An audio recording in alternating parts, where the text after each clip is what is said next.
Today, we are announcing the arrest of 29-year-old Jonathan Rinderknecht for igniting a fire that ultimately burned down the Palisades earlier this year, killing 12 people, destroying more than 6,800 structures, both homes and businesses, and damaging over 1,000 more buildings.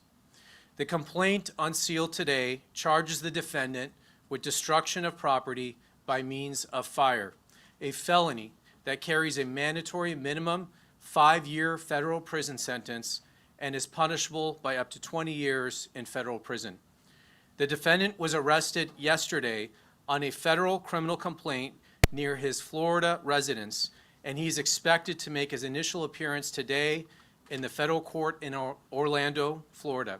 I stress that the complaint contains allegations and every defendant is presumed innocent until proven guilty in a court of law.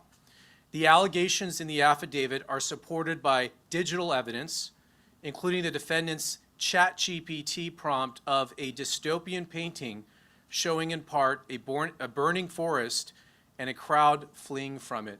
And we're going to put that up on the screen here once we get that going.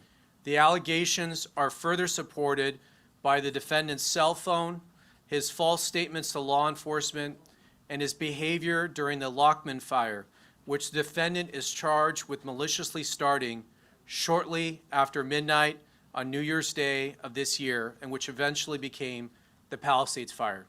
After dropping off a passenger in Pacific Palisades, Rinderknecht parked his car and tried and failed to contact a former friend. He exited the car, walked up a nearby trail, took iPhone videos at a nearby hilltop, and listened to a rap song whose music video including objects being lit on fire. The defendant had listened to this song and watched its music video repeatedly in the days leading up to the Lockman fire. 12 minutes into the new year, environmental sensing platforms indicated that a fire had started. While the Lockman fire burned, the defendant walked up the same trail from earlier that night to watch the fire and firefighters, using his iPhone to take short videos of the scene.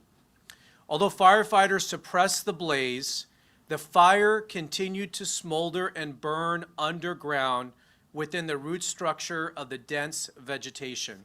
Heavy winds caused this underground fire to surface and spread above ground, causing what became known as the Palisades Fire, one of the most destructive wildfires in Los Angeles city history.